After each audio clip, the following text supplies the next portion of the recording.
और ये तस्वीर देख लीजिए आप, राष्ट्रपति चुनाव के लिए वोटिंग जारी है। ये उत्तराखंड विधानसभा की तस्वीर आपके सामने है। पुष्कर सिंह धामी को आप देख रहे हैं, वो पहुंचे हैं वोट डालने के लिए राष्ट्रपति चुनाव में।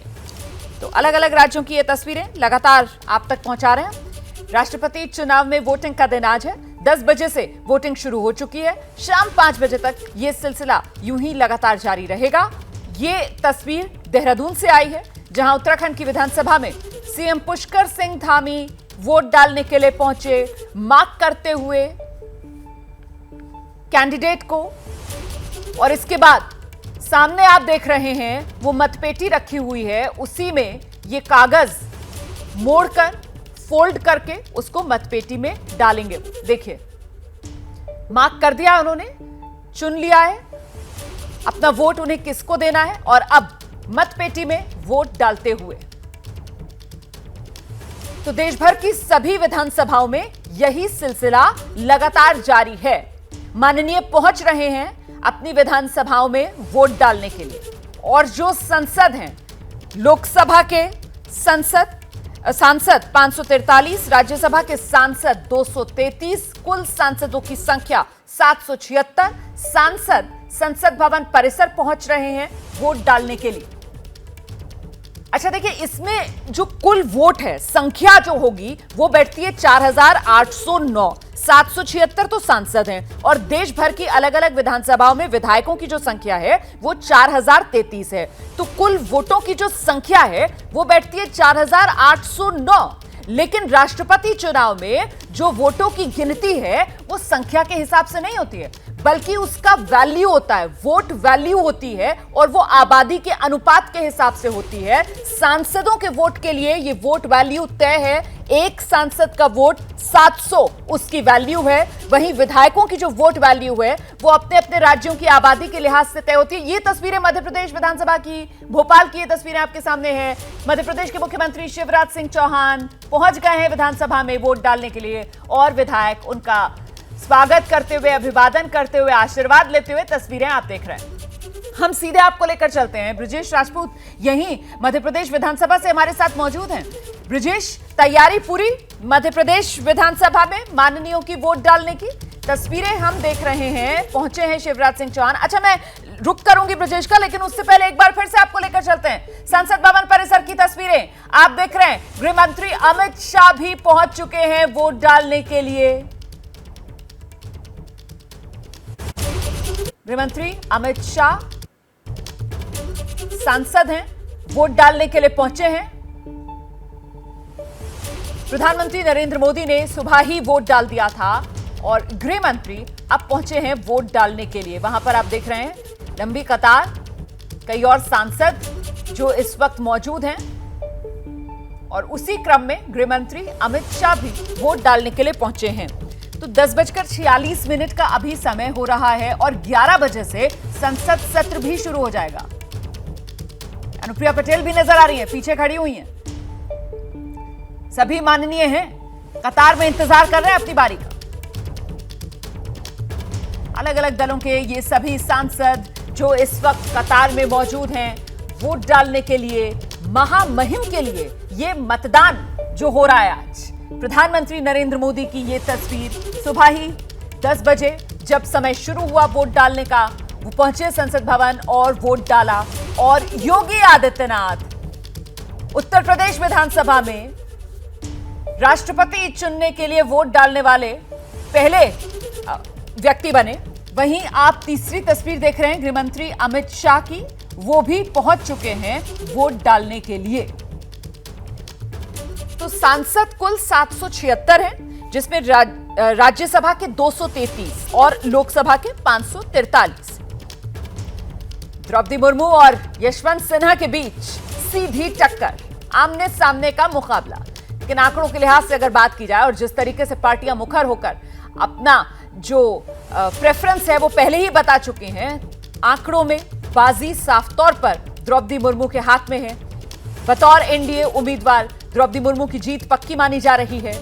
विपक्ष भी इस बात को समझ रहा है कि नंबर के लिहाज से वो इस चुनाव में पिछड़ चुका है, और इसीलिए विपक्ष की तरफ से बार बार दोहराया जा रहा है कि दरअसल सिद्धांतों की लड़ाई है और इसीलिए चुनाव जरूरी है। और इस बीच एक बार फिर से आपको लेकर चलते हैं मध्य प्रदेश विधानसभा। शिवराज सिंह चौहान क्या कह रहे हैं, मुख्यमंत्री मध्य प्रदेश के, सुनते हैं जरा। राष्ट्रपति चुनाव के लिए वोटिंग कर रहे हैं और आनंद इस बात का है कि पहली बार एक आदिवासी बेटी, भारत की बेटी, राष्ट्रपति बनेगी। उनको लेके केवल मतदाताओं में नहीं, क्योंकि एमएलए वोट डालते हैं राज्यों में, तो आम जन में भी जबरदस्त उत्साह है। और ये भारत के लोकतंत्र की विशेषता है। अलग भाषा, अलग वेश, फिर भी अपना एक देश, एक हमारी बहन जनजाति समाज से आने वाली अब राष्ट्रपति बनेंगी। उत्साह से उनके पक्ष में मध्य प्रदेश में वोट हो रहा है। और मैं तो यही अपील करूंगा कि दलगत सीमाओं से भी ऊपर उठ के हम अंतरात्मा की आवाज पर अपना वोट करें और बहन द्रौपदी मुर्मू को राष्ट्रपति बनाने में अपना भी योगदान दें। सीधे आपको लेकर चलते हैं। ब्रजेश राजपूत इस वक्त हमारे साथ मौजूद है। ब्रजेश, वोट डाल दिया शिवराज सिंह चौहान ने? सुन रहे थे हम उन्हें, किस तरीके से वो बता रहे थे कि द्रौपदी मुर्मू का राष्ट्रपति बनना किस लिहाज से महत्वपूर्ण रहेगा देश के लिए, लोकतंत्र के लिए। हाँ बिल्कुल, यहाँ पे मतदान का काम जो जारी है मध्य प्रदेश विधानसभा में। मध्य प्रदेश के मुख्यमंत्री शिवराज सिंह चौहान ने दूसरे नंबर पर वोट डाला। पहला वोट तो जो विधानसभा के अध्यक्ष हैं उन्होंने डाला था। और आप देख सकते हैं यहाँ पे विधायकों की नीचे कतार लगी हुई है वोट डालने के लिए। मध्य प्रदेश विधानसभा में जो 230 विधायक संख्या है उसमें से 131 बीजेपी के पास हैं। उनके 127 विधायक थे, जिसमें से 2 निर्दलीय, 1 बसपा, 1 सपा, ऐसे कुल मिला के उनके 131 विधायक होते हैं। और कांग्रेस के पास सिर्फ 96 विधायक हैं। तो इन विधायकों की जो मारामारी है, जो सारे लोग हैं, खेमेबाजी है, बीजेपी कोशिश कर रही है कि कांग्रेस के जो आदिवासी इलाके के विधायक हैं उनको अपनी तरफ खींचा जाए। और इसलिए बीजेपी के सारे लोग और मध्य प्रदेश के मुख्यमंत्री स्वयं अंतरात्मा की बात कर रहे हैं कि एक आदिवासी महिला खड़ी हुई तो आदिवासी विधायकों को उनको वोट देना चाहिए। मगर उनकी ये कोशिशें कितनी कामयाब होती हैं, कितने वो कांग्रेस के विधायकों को तोड़ पाते हैं, अभी शाम तक ही पता लगेगा। मगर उनकी पूरी कोशिश यही है कि जो कांग्रेस के जो आदिवासी विधायक हैं उनको किसी तरह प्रेरित किया जाए कि वो बीजेपी यानी कि एनडीए के पक्ष में वोट डालें द्रौपदी मुर्मू के लिए। और इस संबंध में वो तमाम लोग जितने भी यहाँ पे बीजेपी के, कांग्रेस के जो विधायक हैं, आदिवासी विधायक, उनके घर में जाके संपर्क किया था कांग्रेस के विधायकों से कि आप उनको वोट दीजिए। यहाँ तक कि जो आदिवासी नेता बीजेपी के थे वो कमलनाथ के घर भी पहुंच गए थे और उनसे भी कहा था कि जब आदिवासी महिला खड़ी हुई तो आप सब लोगों को आदिवासी महिला को सपोर्ट करना चाहिए। तो कुल मिला के बीजेपी के पास अच्छा खासा बहुमत होने के बाद भी वो एक वोट और प्रयास खींचने के लिए प्रयास कर रहे हैं, जिसमें अब बार बार सबसे यही कहा जा रहा है कि अंतरात्मा की आवाज पर वोट डाला जाए।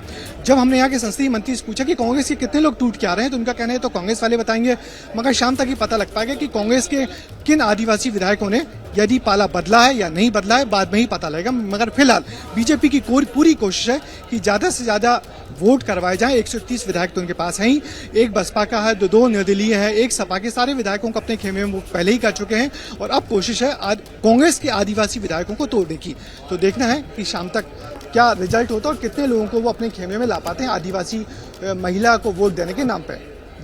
बिल्कुल, बहुत बहुत शुक्रिया फिलहाल ब्रजेश इस तमाम जानकारी के लिए। तो कुल मिलाकर दोनों पक्षों की तरफ से आप देख रहे हैं किस तरीके से दूसरी तरफ वालों को अपने पाले में लाने के लिए सत्ता पक्ष की तरफ से, एनडीए की तरफ से यही कहा जा रहा है कि जो विपक्ष के माननीय हैं वो अंतरात्मा की आवाज सुने, और वहीं विपक्ष की तरफ से ये अपील की जा रही है सत्ता पक्ष के माननीयों से कि आप जो है वो अपने विवेक का इस्तेमाल करें।